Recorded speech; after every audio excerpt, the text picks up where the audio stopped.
involved with. Now, I talked about various ways of marking. Many of these treasure stashes were unearthed and gathered up and brought together into central vaults. These vaults were marked by latitude and longitude, and that information was encoded in various ways and put into public record and into newspaper files where it could never be lost, even if the markers that were on the ground had disappeared or the trees burned down. The markers that were left in public records would never disappear. Now, the original Knights of the Golden Circle were patterned after the Masonic Lodge, and many of the symbols can still be found in old Masonic books, Masonic encyclopedias, the research of more modern writers as to the Masonic Lodge and its tradition. There are many references in the Knights of the Golden Circle to the numbers 357 and the KGC and the triangle. Sometimes you'll find a skull and crossbones included with this. This is a Masonic symbol that has reference to the winding staircase of the third and the fifth and the seventh step. Much of the mathematics used in the Knights of the Golden Circle stashes had come from mathematics used by the Masons. There are many books on the subject, and you'll find a similarity of markings. Also, with Knights of the Golden Circle, you'll find various and curious characters or symbols that are cut into rocks. Many of these can be traced back to obscure alphabets and enigmatic numbering systems, and you'll find out what these are. The most unusual was the set of markers that came about when Jesse James and Frank James had come into the Knights of the Golden Circle. Jesse James was born in the 1840s, and he was just a very young man when the Civil War broke out. But he had good reason to join it and fight for the South and fight further to see the South rebuilt again. The most common markers that were used by Jesse James, and he would be of the second Knights of the Golden Circle order. The most common markers were found in an old family Bible, and in this Bible there was 3 sets of markers. One was a turkey foot, one was a cruce or a crucifix, the third one was that crucifix with an extra leg sticking out, almost like a stick man taking a step forward. And these were connected by an arrow. And these are the most common Jesse James markers. But we'll talk more about that a little bit later.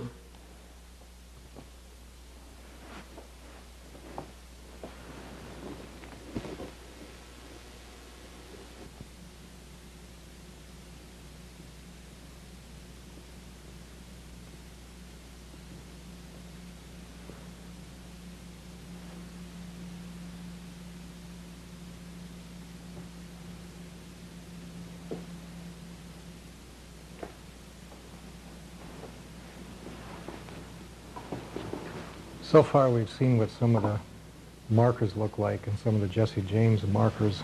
There's a few others that are common, and they're fascinating markers. We run across them. One of them looks like a circle, the right angle, and a handle like a frying pan. This you might recognize from that Ohio rock. We have another one that looks like a peculiar Y shape with like a little flag on the end of it. There's a curved one, a little hook, and 2 lines which sometimes indicate distance. We've got another one that comes in like this, another Y shape. This comes up and over like a little foot on the end of it. There are many, many symbols of the Knights of the Golden Circle from different areas of the country, depending on what they were bearing and who was bearing it. But these are some of the common ones. They're not quite as common as the turkey foot. And the turkey foot is the one that looks like this, and that's the most common, and then variations of what we call a cruciform.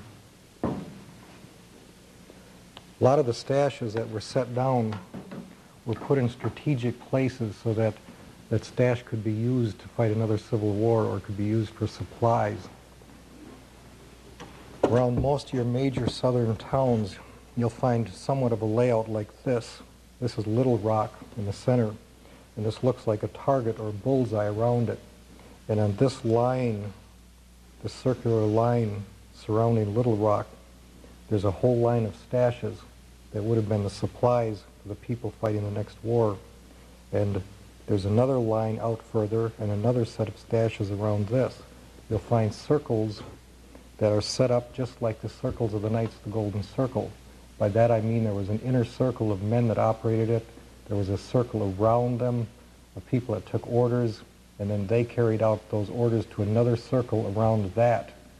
And there was a hierarchy from the main group all the way down to the very, very small individual that was helping out with their cause. So their organization was set up in circles like this, circles within circles. Behind me, and we'll get to this in a minute, are many of the cache locations that we know about. Of the major ones, we believe that there's nearly 2,000. There are various counts. Some say 1,680 some odd. There are other counts depending on the source. But I think it was the 1970s, there was an article put out where it was believed that there was 100 million or 300 million in Confederate gold that was still hid. And various skeptics will say, well, where did they come up with 300 million in gold? At that time, it was not 300 million. Let me give you an example. This is a 10-pound bean pot, and this was very typical of what a paymaster would use to put the silver coins in, or the gold coins that were used to pay the soldiers in the army, whether it was the Northern Army or the Southern. And they could load it up with gold coins, put a lid on the top, put a chain through the bale on here, a nut through that chain, and tighten this up, and the lid would clamp down. Right before they went into battle, it was then the paymaster's job to take this out and hide it so that the soldiers would have some pay if they won their battle. And if they didn't win the battle, that the pay would be hidden so the enemy could not make use of it. Now this is a 10-pound bean pot, and if you filled it up with freshly minted 1860s to 1865 coins, I say freshly minted because that is what would be used to pay the soldiers. If you put in here $5 gold pieces, $20 gold pieces, at today's value for coin collectors, this would hold roughly from $4 million to $10 million in coins in this little bucket alone. And this would not have been considered a major stash. This would have been one of the smaller ones, which we believe there are probably 10,000 or so of the smaller caches. This would include roadside caches that were put in place for their agents to use when they came into a different town that they had to operate in.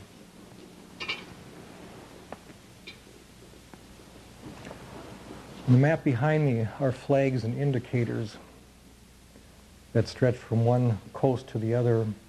We don't have Mexico in here. Mexico has a number of stash locations in it, Central America, and right around down to the tip of North America.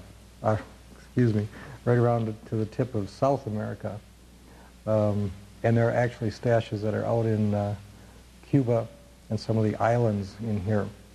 But they extend all the way up to Canada on the top of this map. Most of these, if you compare them to what we were talking about before, the cave locations, which are in areas that are called karst topography. And karst topography defines a type of a geographical and geological condition whereby the land yields itself to cave formation.